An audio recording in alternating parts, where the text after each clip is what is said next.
ಇವತ್ತಂತೂ ನಮ್ಮ ರಾಗಿಗೆ ಎಲ್ಲಿಗೋ ಕರ್ಕೊಂಡು ಹೋಗ್ತಿದ್ದೀನಿ ಅಂತ ಕಂಗಾಲಾಗ್ಬಿಟ್ಟಿದ್ದಾನೆ. ಸೊ ಗಾಯ್ಸ್, ಇವತ್ತು ಹೊಂಟಿರೋದು ಜಾಗ ಬಂದು ತುಂಬ ದೂರ. ಸೊ ಹೋಗಿ ಮಧ್ಯದಾರಲ್ಲಿ ವಿನಾಯಕ ನಿಮಜ್ಜನ ಆಗ್ತಿತ್ತು. ಫುಲ್ಲು ಜನ ಹುಡುಗರೆಲ್ಲ ಫುಲ್ ಎಂಜಾಯ್ ಮಾಡ್ತಿದ್ರು. ಸೊ ಅದಕ್ಕೆ ಸ್ವಲ್ಪ ವೀಡಿಯೋ ಶೂಟ್ ಮಾಡಿಬಿಟ್ಟು ಹಂಗೆ ಮುಂಚೆಗೆ ಹೋಗಿದೆ. ಈ ನನ್ನ ಮಗ ಫುಲ್ಲು ರೋಡೆಲ್ಲ ನೋಡಿಬಿಟ್ಟು ಎಂಜಾಯ್ ಮಾಡ್ತಿದ್ದಾನೆ. ಇವನಿಗೆ ಫುಲ್ ಅಭ್ಯಾಸ ಆಗಿಬಿಟ್ಟಿದೆ ಗಾಡಿಯಲ್ಲಿ ಹಿಂಗೆ ಓಡಾಡಿ ಹಂಗೆ ಇವಾಗ ಆಟೋದಲ್ಲಿ ಹಂಗೆ ಕೂತಿದ್ದಾನೆ. ಸೊ ನಾವು ಆಟೋದಲ್ಲಿ ಎಲ್ಲಿಗೆ ಹೋಗ್ತಿದ್ದೀವಿ ಅಂದರೆ ಲಾಸ್ಟ್ವರೆಗೂ ನೋಡಿ, ಕೊನೆವರೆಗೂ ನಿಮಗೆ ಗೊತ್ತಾಗುತ್ತೆ. ಸೊ ಹೋಗ್ತಾ ದಾರಲ್ಲಿ ಹೋಗ್ತಾನೆ ಇದ್ದೀನಿ, ಬಟ್ ತುಂಬ ದೂರ ಬರ್ತಾನೆ ಇಲ್ಲ ಜಾಗ. ಸೊ ಅದಕ್ಕೆ ಸ್ವಲ್ಪ ಹೊತ್ತು ಇವನ ಹತ್ರ ಆಟ ಆಡಿದೆ. ಮತ್ತು ಟ್ರಾಫಿಕ್ ನೋಡ್ರಿ ಗಾಯ್ಸ್ ಎಷ್ಟೊಂದಿದೆ. ಈವ್ನಿಂಗ್ ಅಲ್ಲ ಸಾರಿ, ನೈಟ್ 11 ಆಗ್ತಿದೆ. ನಿಮ್ಗೆ ಗೊತ್ತಾಗಬೇಕಂತ ಟೈಮನ್ನು ಹಾಕಿದ್ದೀನಿ. ಸೊ ಆದ್ರೂ ನಮ್ಮ ಗಾಡಿ ಸ್ವಲ್ಪ ಮುಂಚೆಗೂ ಹೋಗ್ತಿಲ್ಲ. ಏನಕ್ಕೆ ಹೋಗ್ತಿಲ್ಲ ಅಂದರೆ ಇಷ್ಟೊಂದು ಜನ ಇದ್ದಾರೆ ನೋಡಿ, ಎಲ್ಲಿಗೆಲ್ಲಿಗೋ ಹೋಗೋವರು. ಇಷ್ಟಿಷ್ಟು ಜನ ಬಂದಿದ್ದರೆ ಬೆಂಗಳೂರಲ್ಲಿ ಇನ್ನು ಎಲ್ಲಿಗೆ ಹೋಗೋದಪ್ಪ, ಎಲ್ಲಿ ಹೋಗೋದು, ಹೆಂಗೆ ಹೋಗೋದು, ಮೂವ್ ಆಗೋದೂ ಕಷ್ಟ ಆಗಿಬಿಟ್ಟಿದೆ. ಸೊ ಇಷ್ಟು ಜನ ನಾರ್ಮಲ್ ಅಪ್ಪ, ಇಲ್ಲಿ ಬಸ್ ಸ್ಟ್ಯಾಂಡಲ್ಲಿ ಎಲ್ಲಾದರೂ ಸಿಟಿಯಲ್ಲೇ ಅನ್ಕೋಬೋದು ನೀವು.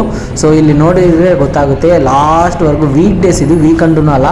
ಸೊ ಹಿಂಗೆ ಹೋಗ್ತಾ ಇದ್ರೆ ಸಿಟಿ ಅಂದರೆ ಲಕ್ಸುರಿ ಬಸ್ಸಸ್ಗೋಸ್ಕರ ವೆಯ್ಟ್ ಮಾಡ್ತಾಯಿದ್ರು ಹುಡುಗಿರು ಎಲ್ಲರೂ. ಜನಗಳು ತುಂಬ ಜನಗಳು ವೆಯ್ಟ್ ಮಾಡ್ತಾಯಿದ್ರು. ಸೊ ಅವ್ರನ್ನೆಲ್ಲ ನೋಡಿಕೊಂಡು ಅವ್ರನ್ನೆಲ್ಲ ಎಲ್ಲೆಲ್ಲಿ ಹೋಗ್ತಿದ್ದಾರಪ್ಪ ಅಂತ ಅಂದ್ಕೊಂಡು ಸುಮ್ಮನೆ ಹಂಗೆ ಮುಂಚೆ ಹೋಗ್ತೀವಿ. ಮುಂಚೆ ಹೋಗಿದ್ಮೇಲೆ ನಮ್ಮ ರಾಗಿನ ಬಿಟ್ಟಕ್ಕೆ ನಮ್ಮ ಮನೆಗೆ ಹೋಗಿ ನಮ್ಮ ರಾಗಿನ ಬಿಟ್ಬಿಟ್ಟು ಬಂದಿದ್ದ ತಕ್ಷಣವೇ ಎಲ್ಲಿಗಪ್ಪ ಇದು ಬಸ್ ಹತ್ತಿದ್ದೆ ಅಂದರೆ ನಾನು ಸ್ಲೀಪರ್ ಕೋಚ್ ಬುಕ್ ಮಾಡಿದ್ದೆ. ಸ್ಲೀಪರ್ ಕೋಚ್ ಏನಕ್ಕೆ ಬುಕ್ ಮಾಡಿದ್ದೆ ಅಂದರೆ ಒಂದು ಊರಿಗೆ ಹೋಗ್ತಿದ್ದೀನಿ. ಅದು ತುಂಬ ದೊಡ್ಡ ದೇವಸ್ಥಾನ, ಪುಣ್ಯಕ್ಷೇತ್ರ, ತುಂಬ ಅಂದರೆ ತುಂಬ ಚೆನ್ನಾಗಿರುತ್ತೆ ಅಲ್ಲಿ. ಸೊ ಆ ದೇವಸ್ಥಾನಕ್ಕೆ ಹೋಗ್ಬೇಕಂದ್ರೆ ನಾನು ಹೊಂಟಿರೋದು. ಇಲ್ಲಿ ನೋಡಿದರೆ ಬಸ್ ಅಂತೂ ತುಂಬ ಸಖತ್ತಾಗಿತ್ತು. ಸ್ಲೀಪರ್ ಬುಕ್ ಮಾಡಿದ್ವಿ ನಾವು. ಸೊ ಸ್ವಲ್ಪ ದೂರನೇ ಇದೆ, ಅದಕ್ಕೆ ಆರಾಮಾಗಿ ಮಲ್ಕೊಂಡು ಹೋಗ್ಬೋದು ಅಂತ.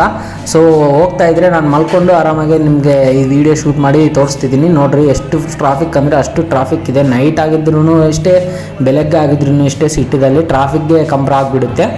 ಸೊ ಆ ಥರ ಅಂದ್ಕೊಂಡು ನಾವು ಹಂಗೆ ಮುಂಚೆಗೆ ಹೊಟ್ಟಿದ್ದವಾಗ್ಲೂ ಅಷ್ಟೇ.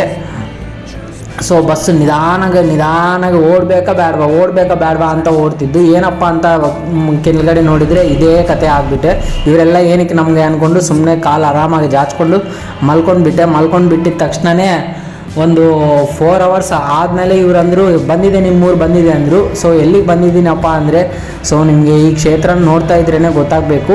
ಈ ಕ್ಷೇತ್ರಕ್ಕೆ 1-4 ಅಂದರೆ 14 ಕಿಲೋಮೀಟರು ನಾವು ಒಂದು ದರ್ಶನ ಮಾಡಬೇಕು. ಅದೇ ಶಿವಪ್ಪ ದರ್ಶನ. ಪ್ಲೇಸ್ ಹೆಸರು ಕಮೆಂಟ್ ಮಾಡಿ, ವಿಡಿಯೋಗೆ ಲೈಕ್ ಮಾಡಿ.